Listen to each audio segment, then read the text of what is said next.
ഏഷ്യാനെറ്റിലെ മഴതോരും മുൻപേ സീരിയലിൻ്റെ പ്രേക്ഷകർ ഏറ്റവും അധികം കാത്തിരിക്കുന്ന ഒരു ക്യാരക്ടറാണ് അലീനയുടെ ഫാദറായ, അതുപോലെ തന്നെ വൈജയുടെ മുൻ കാമുകനായിരുന്ന, വൈജയുടെ സഹോദരൻ ഗംഗാധരൻ്റെ ഫ്രണ്ടായിരുന്ന, അതുപോലെ തന്നെ കൂടെ പട്ടാളത്തിൽ വർക്ക് ചെയ്തുകൊണ്ടിരുന്ന സ്റ്റാൻലി ജോസഫ് എന്ന് പറയുന്ന ക്യാരക്ടർ.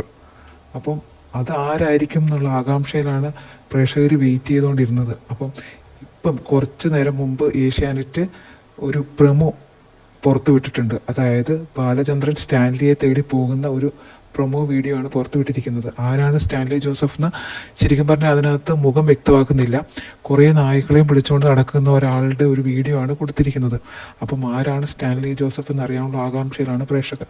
പലരും പല അഭിപ്രായങ്ങളും പറയുന്നുണ്ട്. അപ്പം നമ്മൾ സിനിമയിലും സീരിയലൊക്കെ അഭിനയിച്ചുകൊണ്ടിരുന്ന ജയകൃഷ്ണൻ എന്ന് പറഞ്ഞ ആർട്ടിസ്റ്റ് ആയിരിക്കും സ്റ്റാൻലി ജോസഫ് എന്നാണ് ഭൂരിഭാഗം ആൾക്കാരുടെയും ഒരു വിശ്വാസം.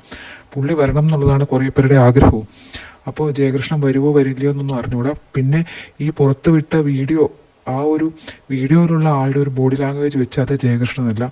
അതുപോലെ തന്നെ എന്താ പറയുക, ഭ്രമണ സീരിയലിലെ മുകുന്ദൻ, അതായത് ഭ്രമണ സീരിയലിലെ ഹരിലാൽ എന്ന് പറഞ്ഞ ക്യാരക്ടർ അഭിനയിച്ച മുകുന്ദൻ എന്ന് പറഞ്ഞ ആക്ടറായിരിക്കുമോ സ്റ്റാൻലി ജോസഫ് എന്ന് കുറച്ച് പേരും അഭിപ്രായം പറയുന്നുണ്ട്.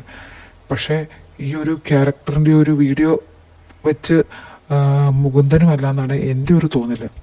അപ്പം മൊത്തത്തിൽ ഈ വീഡിയോ കണ്ടും ആ ഒരു വ്യക്തിയുടെ ബോഡി ലാംഗ്വേജ് വെച്ചും എനിക്ക് തോന്നിയത് ഈ സ്റ്റാൻലി ജോസഫ് എന്ന് പറഞ്ഞ ക്യാരക്ടർ മാച്ചാകുന്നത് രാജേഷ് ഹെബ്ബാർ എന്ന് പറഞ്ഞ ആക്ടറുമായിട്ടാണ്.